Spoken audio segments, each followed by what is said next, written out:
Hello, my name is Robert Carlito John, born and raised on a beautiful Caribbean island. This is my story.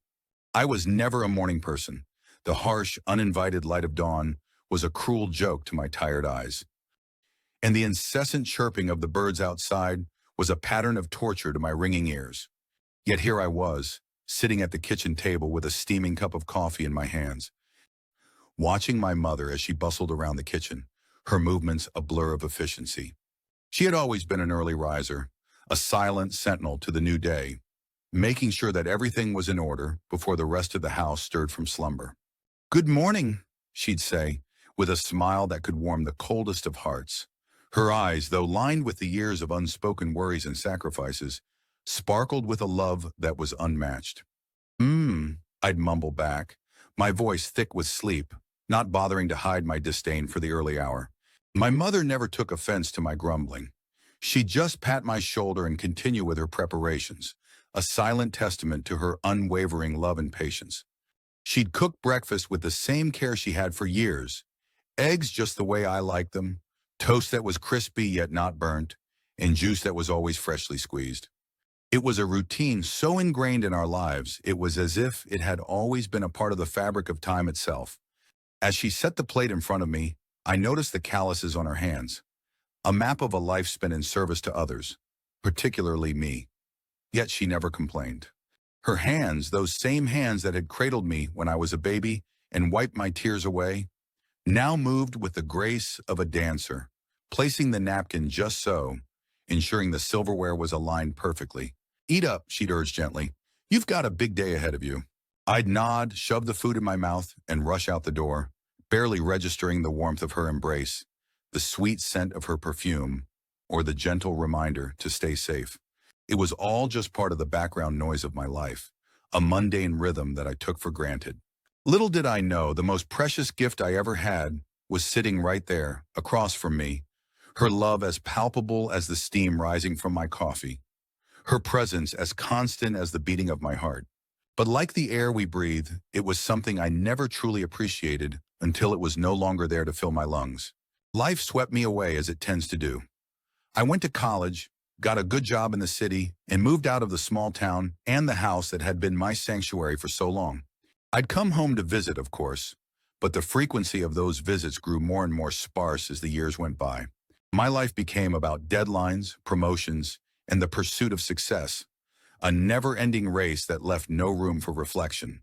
Whenever I did come home, she'd be there, waiting with open arms, her smile as warm as a summer's day. She'd ask about my life, listen intently to every mundane detail, and offer advice that was as wise as it was unsolicited. Yet I was too busy to see the value in those moments. I'd nod, give her a peck on the cheek, and retreat to the comfort of my old bedroom, my thoughts racing with the next challenge I had to conquer. One cold winter evening, the phone rang, jolting me out of my work-induced trance. It was the hospital. My mother had taken a turn for the worse. The words hit me like a freight train, shattering the illusion of invincibility I had built around her. I dropped everything and rushed home, the guilt of my neglect weighing heavily on my shoulders. When I arrived, she was already gone. The room was silent, save for the rhythmic beeping of the heart monitor that now echoed the emptiness in my own chest. I looked around, at the pictures of us that adorned the walls, at the chair she'd sit in, her eyes always on me even when I thought she wasn't looking. And in that moment, I realized the gravity of what I had lost. I had lost the one person who had loved me without condition, the one person who had believed in me when I didn't believe in myself. I had lost the woman who had given me everything she had and asked for nothing in return, except perhaps the simple joy of watching me live. Her passing left a gaping hole in my heart, one that no amount of material success could fill. I thought back to all those mornings, her unyielding love and support, and the millions of moments that had passed between us, moments I had dismissed as ordinary. But they were anything but. They were the threads that had woven the tapestry of our lives together, a masterpiece of love and sacrifice that I had overlooked for far too long. The house felt eerily quiet without her. The kitchen was cold and lifeless, the smell of her cooking nothing but a memory.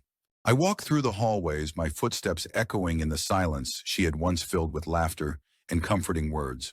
I wished with all my might that I could go back, to tell her how much she meant to me, to thank her sacrifice she had made, every tear she had wiped, every dream she had encouraged. But I couldn't, and so I was left with regret, a bitter taste that no amount of money or achievement could ever wash away. The most precious gift I had ever had was the love of my mother, and it was a gift that I had squandered, never truly understanding its worth until it was too late. In the months that followed, I found myself looking for her in every sunrise, in every act of kindness from a stranger, in every moment of quiet reflection. Her absence was a constant reminder of the love that had been right there, waiting for me to recognize it. And as I grew older, her memory grew stronger, her legacy a beacon of light guiding me through the darkest of times. The house remained unchanged, a museum to her life and to the love she had shared so freely. Each room whispered of her, each corner held a story untold. And slowly I began to understand that her love wasn't something that could die. It was a force that lived on, a part of me that would never fade away. It was the most precious gift she had ever given me, wealth or success could ever replace. Now as I sit here in the quiet of my childhood home, the smell of her favorite flowers in the air, I realize that she's still with me, in every beat of my heart, in every breath I take. And though I can't hear her voice or feel her embrace, I know that she's watching, proud of the man I've become, despite my shortcomings.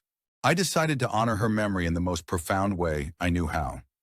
I started a foundation in her name, dedicated to helping single mothers like her, providing them with the resources and support they needed to give their children the best possible start in life.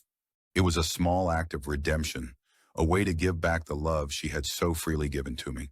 As I worked on the foundation, I met countless people who had their own stories of love and loss, of mothers who had fought tooth and nail for their children. Each story was a reminder of the depth of her sacrifice, the endless well of strength she had drawn from to ensure I had food on the table, clothes on my back, and a roof over my head. I'd sit with these families, listening to their struggles, sharing my own story, and together we'd find solace in the knowledge that we weren't alone. We were all part of a tapestry of love, woven by the hands of mothers who had given everything for their children.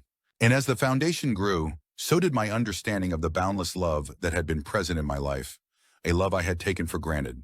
The years have passed, and I've learned to live with the regret of not having told her enough, of not having shown her the appreciation she deserved. But in the work I do, in the lives I touch, I feel her love resonating through me. It's as if she's saying, "You see now, my son? This is what it's all about. This is what matters."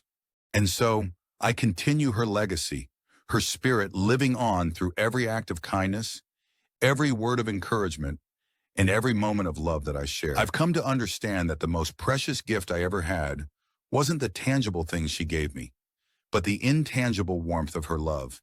It's a gift that has shaped me into the person I am today, and it's a gift I strive to pass on in her memory. The sun sets outside the window, casting a soft glow over the photograph of us that sits on the mantel. I look at it, and for a brief moment, I can almost feel her hand on my shoulder, her voice in my ear, reminding me to cherish every moment, to love unconditionally, and to never take for granted the precious gifts that life has to offer.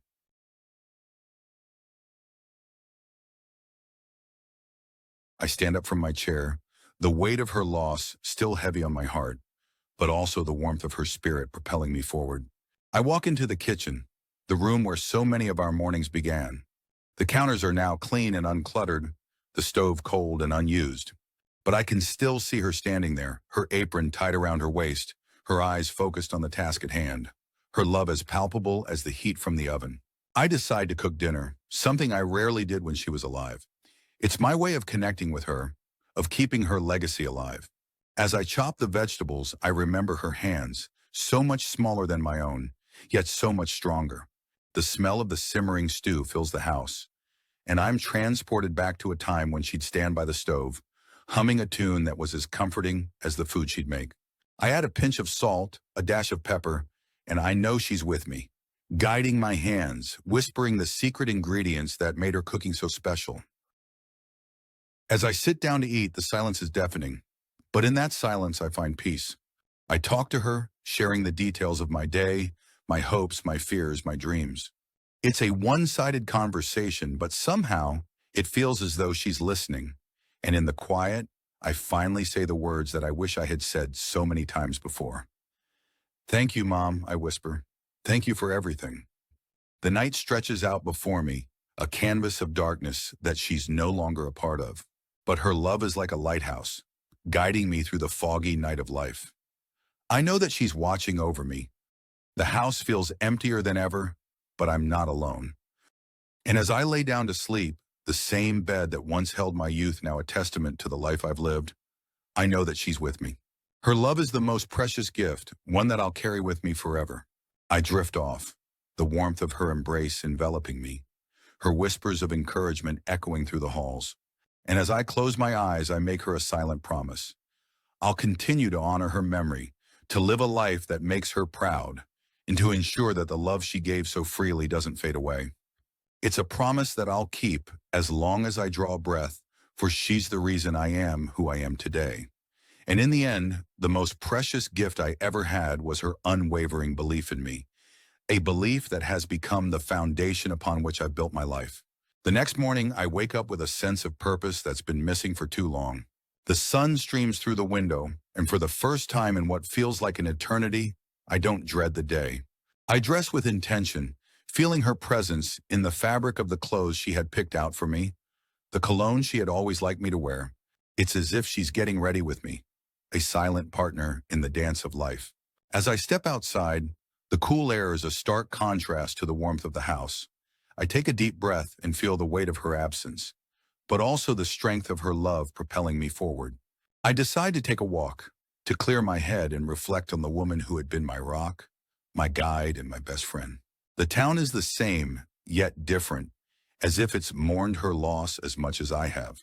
I pass by the schoolyard where she had watched me play, the park bench where we had shared countless ice creams, and the library where she had taught me the magic of books. Each place holds a memory, a moment frozen in time, a reminder of her unyielding support.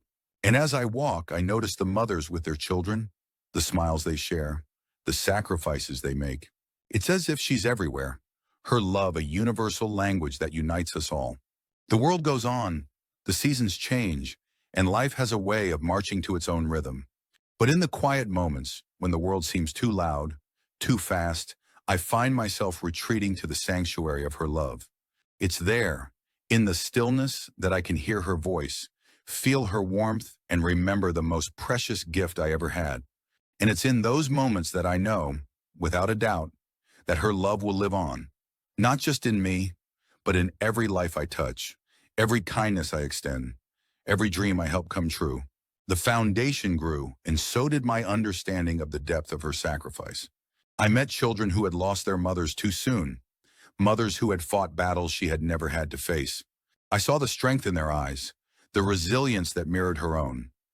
And in every one of them, I saw a piece of her, a spark of her unquenchable spirit that had been passed down through generations. The foundation became a tribute to her, a monument to the love she had given so freely. It was a way to keep her with me, to ensure that her legacy didn't die with her. And as the years went by, the stories of the lives we had changed grew, a testament to the power of her love. Each success was a victory for her. Each child we helped a reflection of the son she had raised. The house remained my retreat, a sanctuary where I could find her in every nook and cranny. It was a living memory, a place where I could sit and talk to her, where I could feel her love as real as the air I breathed. And though I knew I could never fill the void she had left, I knew that I could honor her by living a life that reflected the love she had so selflessly given. And so, as I sit here, in the quiet of the house that holds so much of her, I'm reminded of the precious gift she had given me. It wasn't the house, the food, or the education. It was the love, the unconditional, never-ending love that had been the bedrock of my existence. And as the sun sets on another day, I look around, her presence a warm embrace, and I know that she's with me, always. The most precious gift I ever had lives on, in every beat of my heart, in every breath I take. And in that knowledge, I find peace. I close my eyes and I send a prayer of gratitude to my mother. Hope that wherever her spirit resides, she can hear the words I now whisper with all the love I wish I had expressed when she was alive. The room seems to hold its breath as I speak, as if it too is listening to the words I wish I had said sooner. I imagine her smile, the way it would light up the room, the way it would crinkle the corners of her eyes, the way it would warm the coldest of days. And in that moment, I feel her with me, her love wrapping around me like a warm blanket, her spirit whispering back, "You're welcome, my son. I'm proud of you."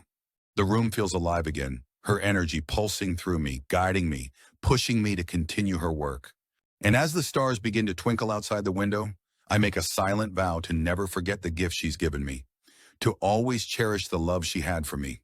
Her legacy is not just the foundation, but the way I live my life, the way I love others, and the way I pass her warmth and kindness to those who need it.